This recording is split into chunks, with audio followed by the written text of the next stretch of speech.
दोस्तों, पिछले भाग में आपने देखा कैसे आरव पिशाचिनी की आंखों में खो गया, कैसे उसके ठंडे स्पर्श और जादुई मोहपाश ने उसे बांध लिया और हवेली की दीवारें भी सिसक उठीं। आज की कहानी उसी रहस्यमयी पल से आगे बढ़ेगी जहां आरव और पिशाचिनी के बीच अब सिर्फ मोह, डर और रहस्य बाकी है। आप सबका दिल से धन्यवाद जो आपने पिछले भाग को इतना प्यार दिया, लाइक किया, सब्सक्राइब किया और दूसरे भाग को भी देखा। तो चलिए बिना देर किए शुरू करते हैं इस दास्तान का अगला अध्याय। आरव अभी भी उसकी आंखों में खोया खड़ा था। वह औरत धीरे धीरे उसके और पास आई। उसके कपड़ों से आती हल्की सुगंध ने पूरा कमरा महका दिया। अचानक आरव को महसूस हुआ कि उसके शरीर पर जैसे किसी ने अदृश्य हाथ रख दिए हों। उसका दिल और तेज धड़कने लगा। उसकी सांसें रुक सी गईं। औरत ने अपनी उंगलियों से हवा में कुछ इशारा किया। क्षण भर में दीवार पर लगी दिए अपने आप जल उठे। कमरा सुनहरी रोशनी से चमक उठा, मगर वह रोशनी भी डरावनी थी। आरव कांपते हुए बोला, तुम इंसान नहीं हो, है ना?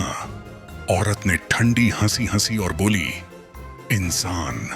मैं उससे कहीं ज्यादा हूं। मैं वो मोह हूं जिससे कोई भी बच नहीं सकता। आरव की आंखें चौड़ी हो गईं। उसे पहली बार यकीन हुआ कि गांव वालों की बातें सच थीं।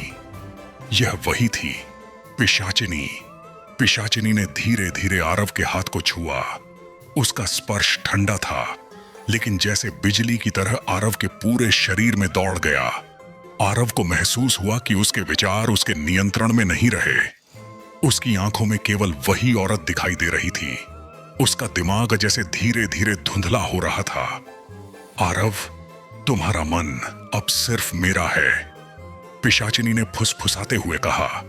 आरव ने जोर से आंखें बंद की, लेकिन जब उसने उन्हें खोला तो देखा उसका हाथ पिशाचिनी के हाथ में मजबूती से फंसा हुआ था और अब उसकी सांसें उसी के साथ तालमेल करने लगी थीं। भीतर से आरव लड़ने की कोशिश कर रहा था, लेकिन बाहरी रूप से वह पिशाचिनी के जादू में बंध चुका था। हवेली की दीवारें जैसे सिसक रही थीं। आरव, बच जा, यह मोह जाल है। लेकिन अब देर हो चुकी थी।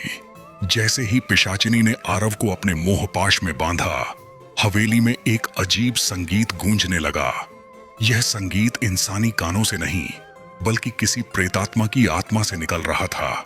दीवारों पर साए नाचने लगे और धूल में झिलमिलाती रोशनी उनके कदमों के साथ घूम रही थी।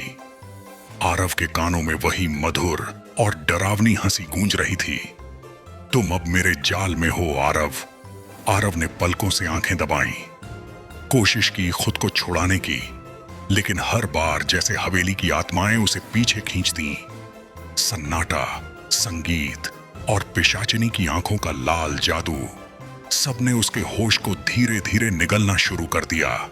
आरव समझ गया, यह कोई साधारण मोह नहीं था, बल्कि उसका आत्मिक जाल था। अगर वह जल्द निर्णय नहीं लिया तो वह हमेशा के लिए इस हवेली में खो जाएगा। आरव हवेली की गलियों में जकड़ा हुआ महसूस कर रहा था। जैसे जैसे पिशाचिनी उसके करीब आती, उसका मोह और भी गहरा होता गया। तभी दीवारों की दरारों से एक हल्की आवाज आई, आरव, संभल जा, यह मोह जाल है, यह मौत की ओर ले जाएगा। आरव पलटकर देखा, लेकिन वहां कोई नहीं था।